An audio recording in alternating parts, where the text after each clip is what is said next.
Gentlemen, you can all be seated. Ladies and gentlemen of the jury, good morning to all of you. Welcome back to courtroom 15. It's good to see you. I have to admit, it was a long weekend when I started court yesterday and I walked in. When I didn't see you, I thought it was a bit odd. So it's good to see all of you here back in court. Here's the schedule for today. I've had a chance to talk about it with the attorneys. We're going to finish up the presentation of evidence this morning. We don't expect it to take very long. And then I'm going to be reading the jury instructions. The jury instructions are the law that you must follow in this case. And then we'll take a break and we'll physically reset the courtroom. When we come back from that break, from that first recess, we'll move straight into the closing arguments of the attorneys. So the prosecution will have its chance to begin with its closing argument.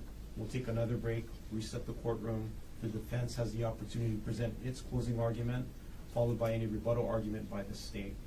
Once the closing arguments are done, I will have the final charge to the jury, and I'm going to ask the 12 jurors that are going to deliberate in this case to go into the jury deliberation room to begin consideration of the case. I expect all of that to happen this morning. I smile a little bit. What I mean is all of that is expected to happen before lunch. Our lunch break may be a little bit later, just so we can get all of that in before you begin your deliberation. As you already know, lunch is going to be brought in for the deliberating jurors. So that's the schedule that we're looking at. Lunch maybe a little bit later than 12:30, but hopefully not too much later. So that's the schedule for today. Before we continue, does anybody need any more notebooks, any pens? I see no hands. Mr. Otake, does the defense wish to present any other evidence in this case? Yes, Your Honor. The defense will recall Detective Thomas Iinuma to the stand. Please.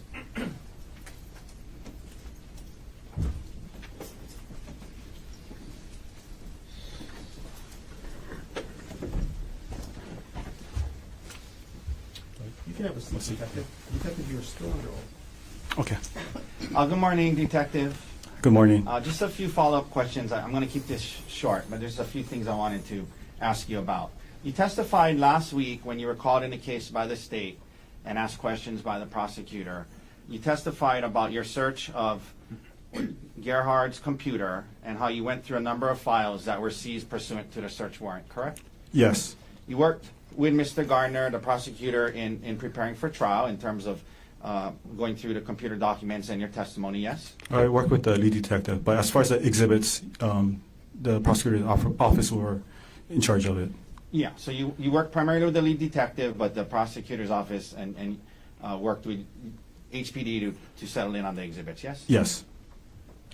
Now, one of the things that the prosecutor focused on in his questioning of you and in his questioning of Gerhardt Objection, argumentative, and beyond the scope. Oh, let him set up the question. And please ask. related to the files seized, one of the things you're asked about was the last access timestamp on the files. You remember testifying about that? Yes. And isn't it true, Detective, computer operating systems like Windows records when files were last accessed, yes? Yes. And then you use the Magnet Axiom software in this case to pull certain files that you are allowed to pull by the search warrant, yes? Yes. Axiom then reports, amongst other information, what is called the last access time for those files, yes? Yes. And that's the last access timestamp generated by the computer system, yes? Yes. Now, Detective, isn't it true computers routinely access files on their own without human action, correct? Yes. For example, operating system processes sometimes access files, yes? Yes. Search indexing functions on a computer can access files, yes? Yes. Antivirus or security scans can access files, yes? Yes. Backup or sync programs can access files, yes?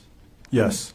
All of those can access files. A computer can access a file doing those things without any human clicking on or viewing the file, correct? Yes.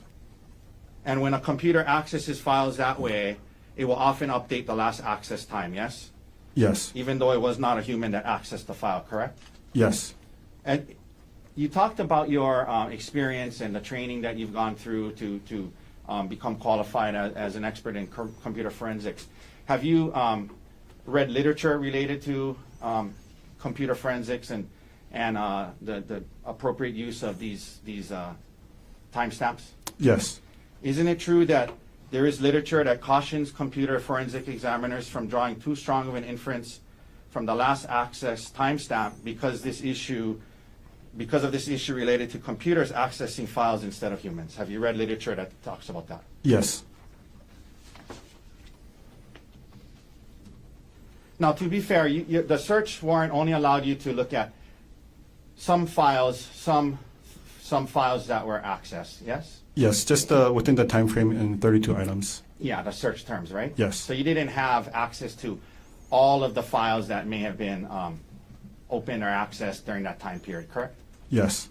And that being said, you cannot rule out with certainty that some of the last accesses you discussed last week may have been caused by automated processes instead of a human, correct? You cannot rule that out with any degree of certainty. Well, Yes, that's correct. Based on the data I received, yeah, I cannot rule it out. Okay. Thank you, Detective. No further questions. Mr. Garner, any cross-examination? Yes, please. Okay. Good morning, Detective. Good morning. Welcome back. All right. So you were asked just now about the computer opening up files on its own. Is that right? Yes. How does that apply to the files that you testified about last week?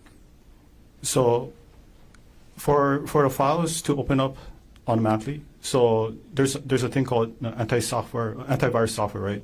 So how that program works is there's two options, right? One is if you want to do a quick scan, which would target specific files, which is known by the company where the malware or the virus might be hiding inside the computer.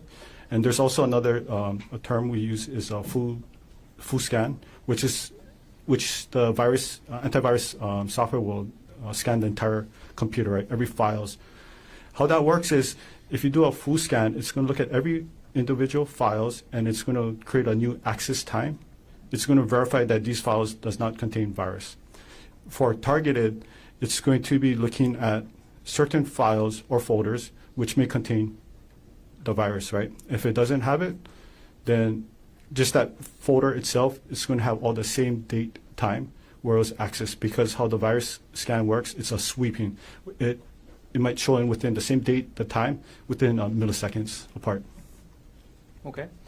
Now, based on the fact that there are multiple different dates where all these different files, the financials, the divorce documents, where all these were accessed, what does that tell you about whether this was a virus scan or a person?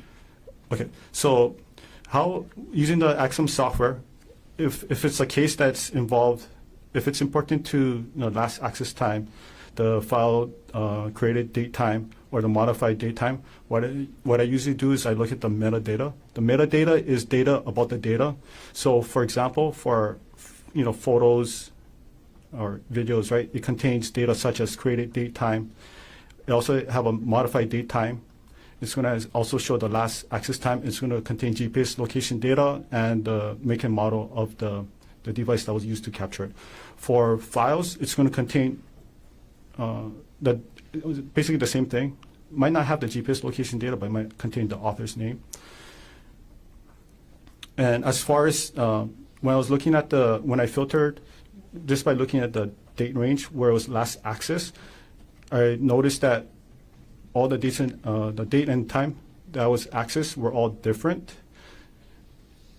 It'll be a strong indication if all the access time were all within the same date, the same time, within milliseconds. If it shows that there was over 50 files that were accessed at the same second, then that would be a strong indicator that there was some kind of automated software that accessed all of them, and it's humanly impossible to open up 50 files within a second. Okay, so let's focus on the files from the defendant's folder that we talked about last week about divorce. Those files were accessed between December 2024 and February 2025, is that right? Yes. On at least 4 different days, correct? Yes. And what does that tell you about whether it's human access or antivirus software or automatic access? Okay, so just based on the limited data that I received, it appears that it was likely a human action that caused it, because if the antivirus software went into that folder, it's going to do a sweep of all the files within that folder. It's not going to just individually pick one file for that day, come back a couple days later, look for another file, and so on. So overall, the file access that you talked about last week, is that more consistent, or that file access that you talked about last week is more consistent than with user access than automated access, correct? Based on the data that I had, yes. Okay. Thank you. No further questions. Read it. Detective, you said based on the data that you had, and you said based on the limited data I recovered, it appears more likely to be human. But you say based on the limited data because you didn't have all the data to look at what other files may have been open at that time, correct? Yeah, so, yeah, correction. So based on the limited data, it appears that it was a human Okay. action, but I'm not certain because I will need the full access to the computer. Thank you, Detective. Nothing further. Any other questions for Detective Iinuma? No, thank you. Detective, thanks for coming back. Okay, Please thank sit you. down.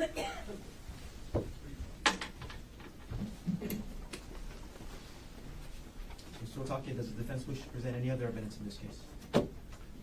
Your Honor, at this time the defense rests. Thank you. Mr. Garner, does the state wish to present any rebuttal evidence in this case? No, Your Honor. Counsel, if I can briefly have you appear at the natural record. I'm sorry, on record.